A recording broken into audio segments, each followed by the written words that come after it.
Hello, this is also with a new process video. Today I'm working with this. This was what was in the page kit. A rainbow paper and a rainbow photo. This photo was taken on the last day of our stay at my mother's place last summer. We were packing up the car to go north again, and when we were packing the car, the kids they were basically in the car at the whole time, because I think they were afraid that we would leave them. But I remember having the same feeling when my parents were packing the car when I was a kid. I really wanted to be in place, kind of feel like I was being packed as well. Anyway, when we were packing the car, my son, he had a book lying in the car in the sunshine, and the outside of the car was the book was some kind of holographic pattern or effect paper. So when the sun shined on the book, it created this lovely rainbow effect in the ceiling of the car, and the kids they were totally amazed by this effect, and we took photos, and I thought the photos got very, very good, and you can see the bright Spektrum effect at in the photo, even though it's really small, and you can also see the amazement in the eyes of my son when he's watching this effect.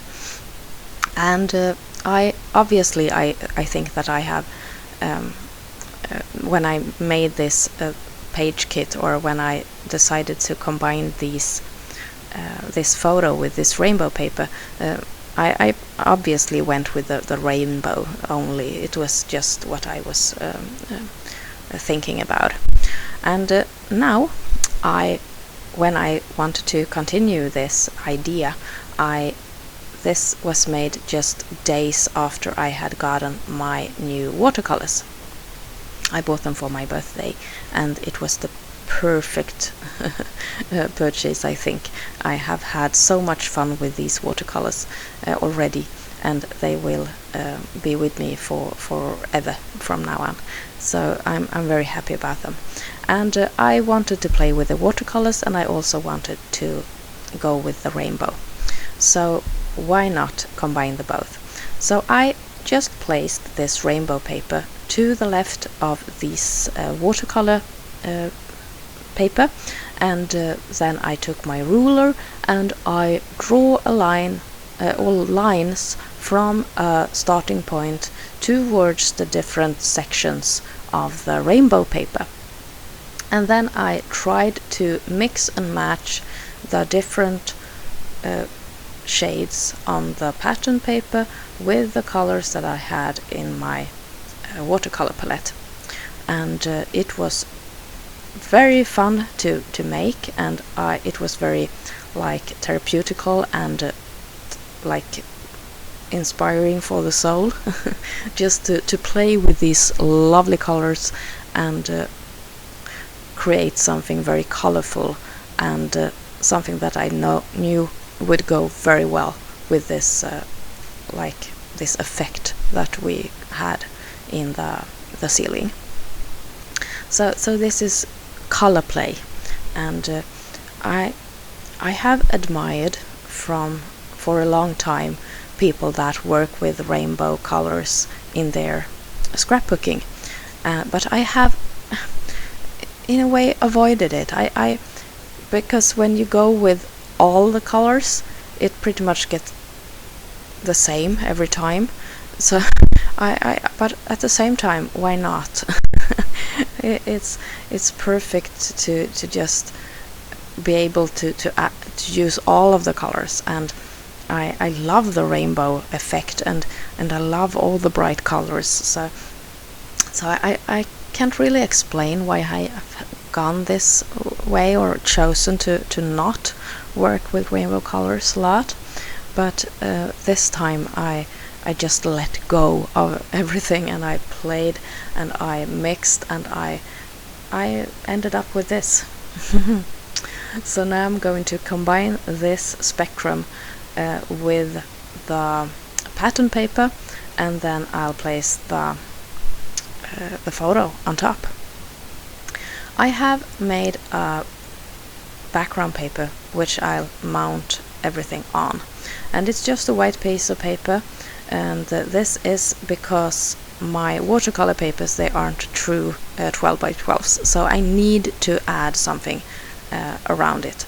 And I wanted to go with this washi border, and it's just a thin striped washi. It's white, silver and black, and it created a very nice frame for this page. So I glue the Spektrum onto the page, and then I add the pattern paper next to it.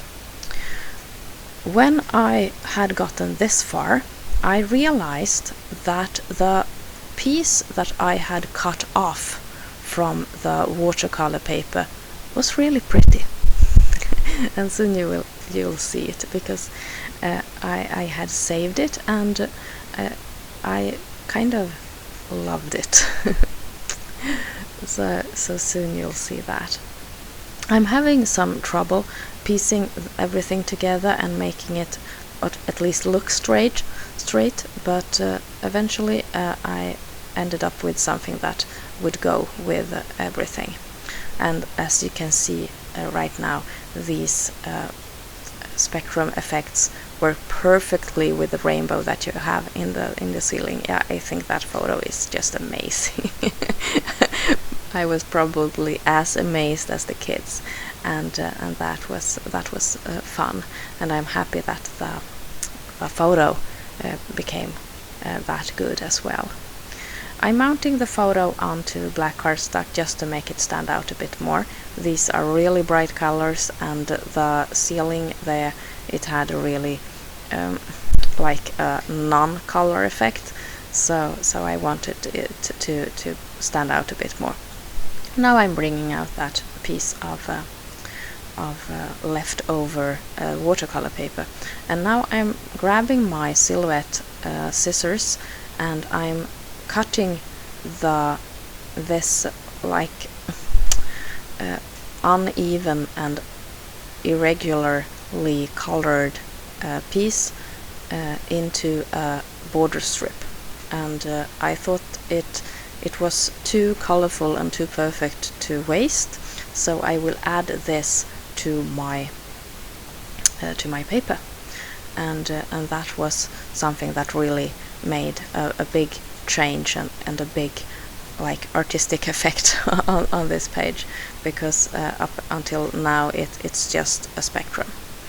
So now I'm trying, where will I place this, and I'm just trying a couple of different places just to see what happens, and I end up placing it on the actual Spektrum where it was from the beginning. So I'm piecing it together with the rest of the Spektrum, and I'm just gluing it on top of the pattern paper. As for the title on this page, it will be Spektrum. Sometimes I don't have much fantasy for the actual titling, but I love my fun and bold black titles, so that's okay that they are a bit lame. I chose a font that I thought fitted the kind of the physics of this whole theme. It reminded me of the title on my physics book when I was in school. I almost think I think it was called Spektrum, or the when I was a teacher, some of the books that I was teaching from, it was called Spektrum. So in some way this was a word that I thought both fit the actual theme of the page, and it also the font fit the theme. So even though it's black, it got this connection to that book that I remember. And now I'm showing the layout to hubby, and I'm writing the journaling on the white portion of the page there, just telling what was happening, that the sun was reflecting in my son's Lego Star Wars book with the holographic effect, and created this lovely rainbow effect in the car ceiling. When I was looking at the page at this stage, I thought that the S and the P in the title got a bit lost, so I went back with my pen, my Uniball Signo white pen, and I traced the outline of the black letters with the white pen to make them stand out a bit more, and I think that was a really nice effect. You also see that I added a couple of more pencil lines there to continue the spectrum onto the white page. And here are some close-ups of the finished page. Thank you so much for watching. I hope to see you soon again. Take care. This is Åsa. Bye.